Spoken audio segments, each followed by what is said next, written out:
So welcome everybody to another property market update. This is October's property market update, and this is where I bring to you every month accumulation of everybody else's. So I follow some of the great commentators of the property space and some of the great influencers, and I watch all their updates. I accumulate that with my information I've gathered over the month, and I bring this in one place to you for you to consume instead of going to search everywhere else like I've done. You can also go and search everybody else, but that said, if you want to just get the information in one place, this is the place to be. I know your time's important to you, so what I'm going to do is tell you right now what we're going to cover in this update, and then it's up to you. You can skip to them parts if you like. We'll put some bookmarks at the bottom, so if any parts you want to skip to, but also you'll know what's coming and whether or not you want to continue watching. So this month we're going to be covering the best performing growth city in the UK. Put in the comments if you want to get ahead and guess who this is. We'll be covering the rental market, what's going on in the rental market, the Halifax price index to see what's going on with the capital growth in the UK. We're going to discuss a little bit around the effects of stamp duty and talk about the SA market and the holiday let. Is this the new buy to let? We're going to look at some of the products on the market for like buy to lets. We're going to discuss the important thing of the supply and demand of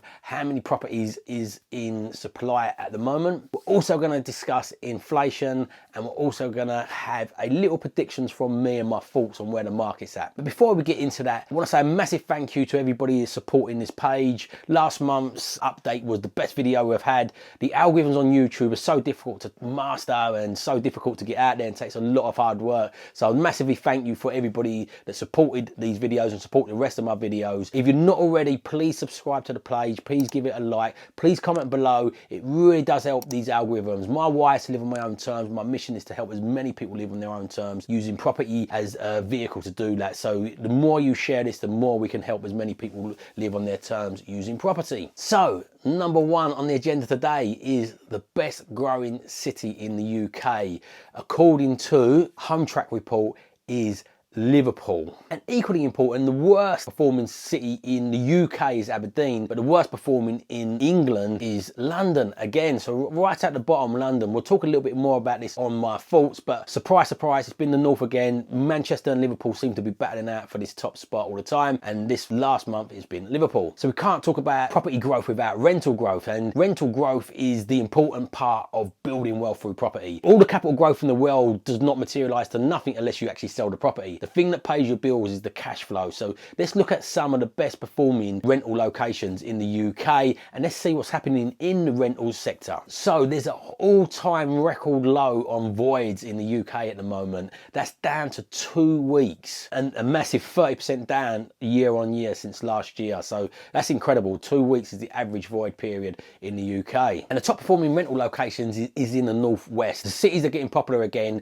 with students coming back to these areas, and obviously the universities opening back up. There's a common theme in when all these statistics keep on coming out, and it's not in the place where it usually is. The leading place has been London for pretty much forever, and for a long while now it's not been that, but we'll discuss this a little bit more on my thoughts and predictions. So Halifax price index. Halifax report a 1.7% price rise. So if you watched my last update, check that out. We talked about the prices. There was actually a fall last month. This month there's a report of a 1.7% rise again. There's also a 7.4% year-on-year rise. So the property market is still looking very buoyant and very strong. And I said we're going to talk about the effects of stamp duty. With them reports of the markets being up, and even that little slight cooling off last month, shows that stamp duty's not had the same effect as what everybody thought it would have on the market. So this shows the main driver behind the property market is the supply and demand, and we'll talk about that a little bit later on. So carry on watching to make sure you catch the part when we talk about how the supply and demand is. But there's a number of reasons why the property market's been booming. It's not just one alone,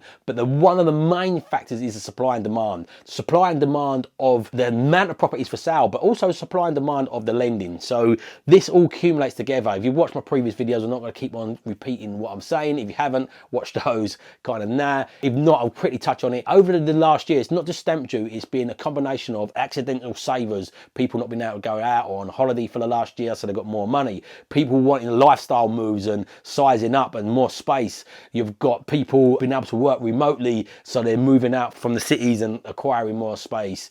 You've got the different stimulation money that's gone into the property market also, you've had the fact that there's loads, as I said, supply and demand. There's been a low supply of actual stock of properties on the market for sale, lowest they've been in history since Rightmove started its data, but there's also been a high supply of money. So the products of money is been really available for people, which has accumulated all together, not just the stamp duty alone, in the market really growing. The fact that over the last 3 months, maybe even 4 months, you wouldn't have been able to get over the line in time to benefit from the stamp duty, means that people have been buying, and month on month, apart from one which has a slight drop, has been still growth. So it shows people were not just buying because of stamp duty. It added to it, but it wasn't the main driver. So SAs and holiday lets. Is SA, service accommodation, and holiday lets the new buy to let? So some of the data and the shifts in the market are kind of indicating going towards this. So available at the moment, again, going on to supply and demand of availability of money. The availability of money is directly linked to the products they've got on the market, the mortgage products.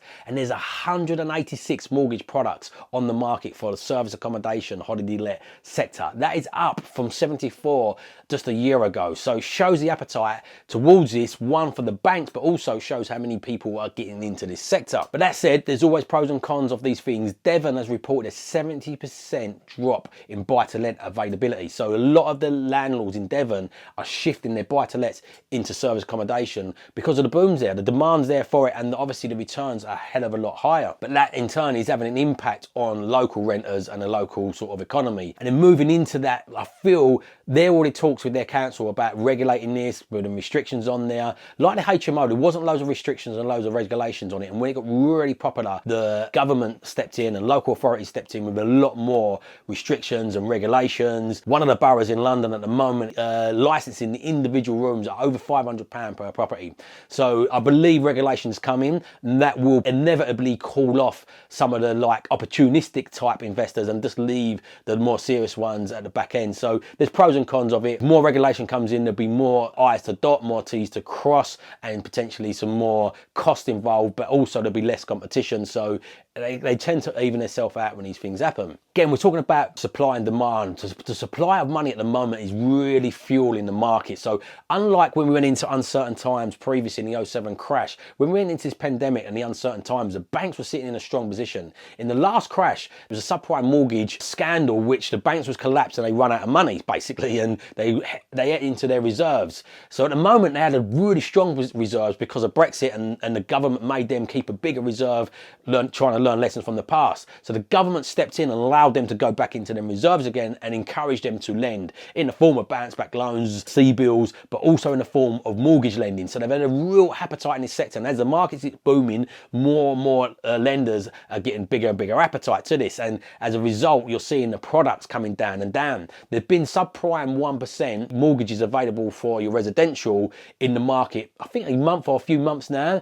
But inevitably, what happens in the residential market often gets followed closely by the buy-to-let market. And as it gets more competition, more lenders will be more competition in their rates. And TMW, arguably, they might be the biggest lender for buy-to-lets in the UK, have just bought out a product at 0.99%, which is crazy, really. It is on a 2-year fix only. It is at a 35% loan to value, so you need a 65% loan to value, so you need a 35% deposit, and there is a 2% arrangement fee. So depending on your purchase price, that arrangement fee could be quite high. So you're buying a $500,000 or upwards, or 400k property, that will be a lot of money, but it shows you where the market's going and the appetite of the lenders in this sector. Another supply and demand factor we're going to talk about is the supply and demand of the homes. I feel this has been the main driver towards the growth that we've had. There's been loads of extra factors involved with it. It's like getting a big cauldron pot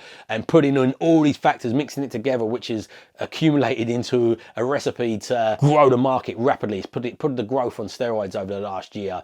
But I feel the main driver has been the amount of supply on the market for properties. And the reason we're undersupplied of properties because when the market shut down in COVID completely and all the doors shut of estate agents, solicitors, there was a pent-up backlog. And then when it opened, everybody was tentative, thinking that we're going to have a crash. So all the deals in the system played out and went through, and everybody's kind of sitting around initially to see what happened. But then people started buying and buying, but not so many people put their properties back onto the market because they was unsure. But then all of a sudden we get this stamp duty added to it, and these C-bills, and these money going into the economy, and then people racing for space, and all these things we talked about earlier on coming together. It just started buying and buying, and we'd never had a chance to replenish the stockpiles. But good news, last month was 14% higher new listings that come to the market available to agents than there was the month previous, which is going in the right direction. This, in my opinion, is the main cause. Like, all the other things add to it, but this is the main driver.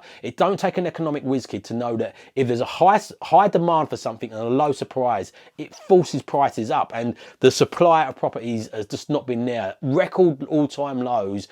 First time estate agents have had more properties sold subject to contracts than they've had available for sale, and this comes from Rightmove, the biggest platform, and it's the lowest amount of supply estate agents have had in the history of the Rightmove platform. So yeah, this has been one of the major drivers. So it's good news that it's up 14%. And the reason it's good news is, as a property investor, you want to buy deals. It's great watching your portfolio grow, but the more capital growth there is, the less motivated sellers there are. And the reason you'll get good discounted deals is because you can move fast, and somebody exchange a fast moving transaction for a lower price, like you do with We Buy Any car, just hassle free. But if you can put your property on the market and sell it within a week, then you've got and maybe drop it maybe 5% or even 3%, and you can sell it within a week really quickly. Your motivation's not there to sell it at a bigger discount, because in the normal markets, what happens is it takes about 8 to 12 weeks in a normal market to sell a property, to get the offer agreed. Then you have to go through legals. So if somebody can then demonstrate they can sell it straight away in them conditions, that might be a motivation for somebody that's about to get divorced or about to be repossessed, or a list of problems that you could potentially have, to sell it at a lot cheaper money. But as I said, if you can sell it within a week on the open market, you're not so motivated. So the capital growth's great for the stock you already own, but it makes it much more of a seller's market than a buyer's market. So I'm welcoming the news of this 14% increase in supply to the markets. That said, there is still deals out there. We are still getting deals done. We're still getting offers accepted. We've still got offers in legals. I completed on a deal today at the time of recording. I've completed on one a few weeks ago. We've got multiple deals in legals. So they're still out there. The margins are getting tighter a little bit on some of those, but they're still there to be had if you just keep on making that effort. Let's talk about inflation a little bit, because this has a massive thing. This is an economy thing, but economic sort of factor, but it has a massive impact on property. So inflation's up to 3.2%, higher than it's been for a long while.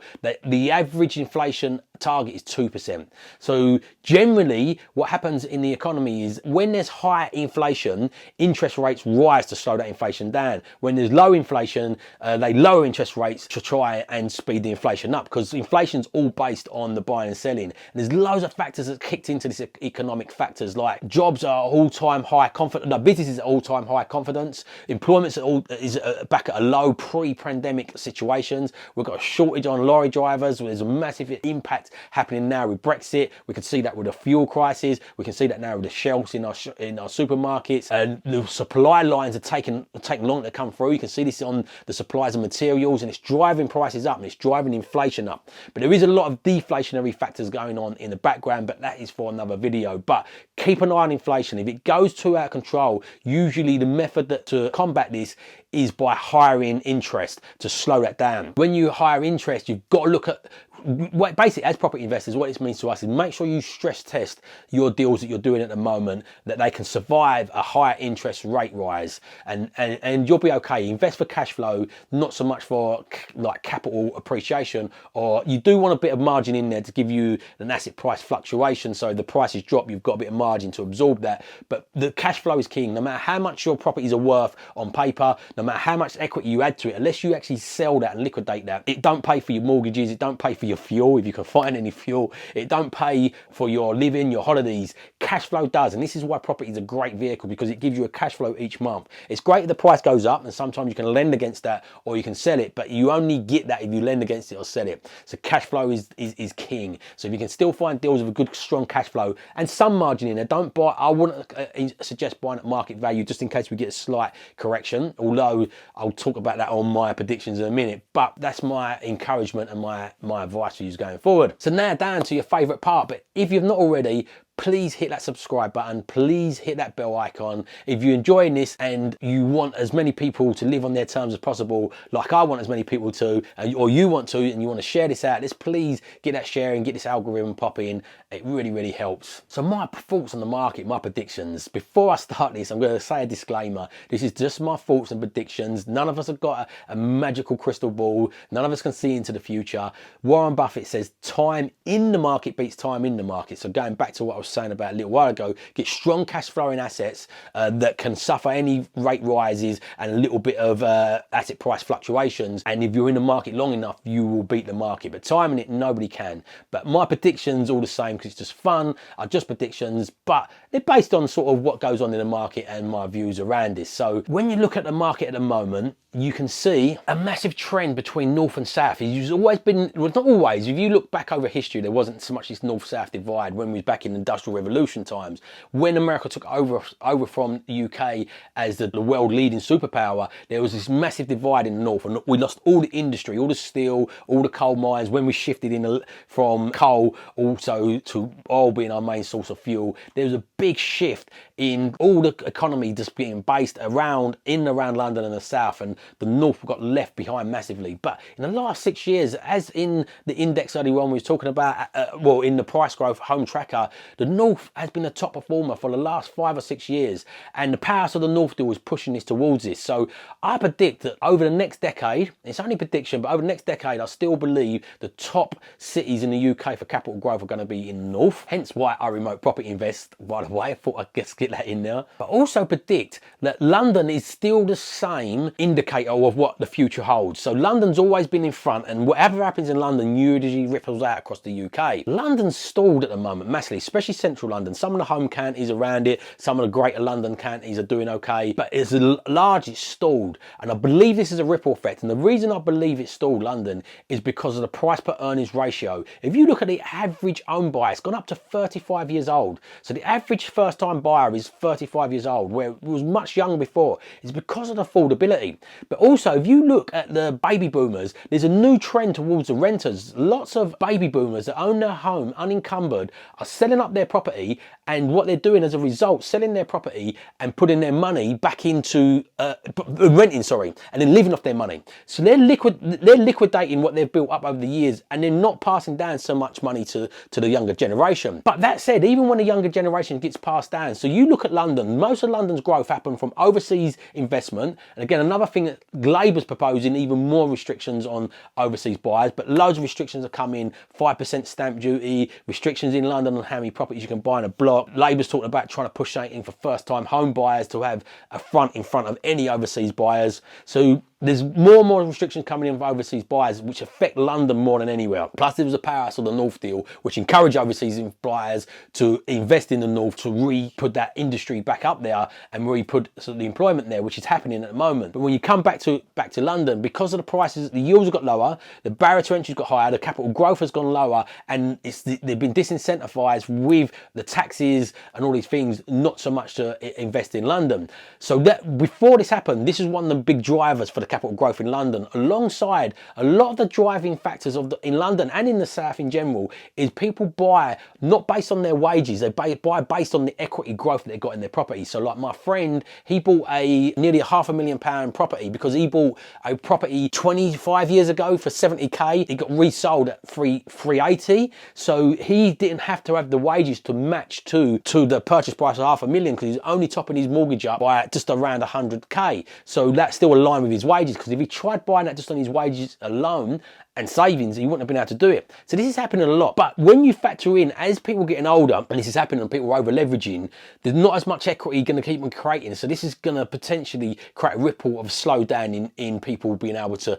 buy just off of equity, because that is slowing down as London's slowing down. But also another factor to look out for is that baby boomers, like my father-in-law, has just inherited some inheritance from his mother. His mother, rest her soul in peace, has just passed away and left the 4 sons inheritance, or one of his brothers has passed away, but the granddaughter. So that property that she spent a lifetime buying has been split into 4 different people. And I was speaking to my father-in-law, and he says, I want to get into property. What can I do with this smaller proportion? It's not particularly going to go that far. Can I get into it? And I said, yes, you can get into it. And one of the things he said was, I want to put it somewhere because I know just in 3 or 4 years time that'll be spent. So you can see baby boomers and plus even the generation underneath it had more than one kid. So even though they had a lot of wealth in their properties from the capital growth, not necessarily from their earnings, as this is getting liquidated down and getting spread out to more and more siblings and going down and down, that's going to slowly get diluted. So for me, I really can't see where the growth is going to come in London. There is a bank that's coming at 5.5 times multiplier of your income, but unless the income multiplier goes up, unless the banks start lending more, I can't see where this change happens. And this is why the age at 35 is going up and up and up all the time as a first time buyer, because it's that affordability.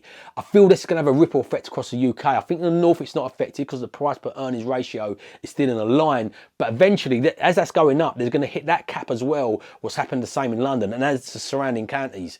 So that's my thoughts, that's my prediction. I'd love to hear in the comments what your thoughts and predictions are on the market. One last thought and prediction is I think we've still got a little bit of growth. It is definitely showing signs of cooling, but there's still growth there. How long it will last, nobody knows. If you look at the 18-year property cycle, we could have another 5 or 6 years. I don't think I feel we've got no less than 1 or 2 years. It potentially wouldn't be surprised if it lasts longer. I know it's kind of sitting on the fence, but as I said, nobody can time the market. Time in the market is what wins. So my encouragement to you is get out there, buying deals. If you want any support around that, please message me in the comments. We'll stick a link below for a free discovery call if you're interested in working with us, and we can work out ways to help you keep moving forward in any market. There's deals and strategies to do in every single market, and I feel in the north, remote investing as I do is a fantastic strategy. Low purchase, high yielding properties gives you that protection for asset price fluctuation and a strong enough yield in there for any rate rise fluctuations. So if you want help with that, please DM me. And remember, if you don't evolve your ideas, you'll never live on your own terms. So evolve your ideas,